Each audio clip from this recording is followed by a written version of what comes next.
कार्यकर्त्यांना व भाविकांना जागा द्या।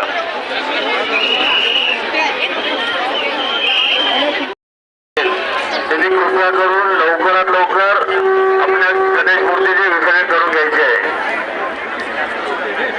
ओंकार मिडवावकर जिथे कुठे असाल तरी लक्ष द्या। तुमचा भाऊ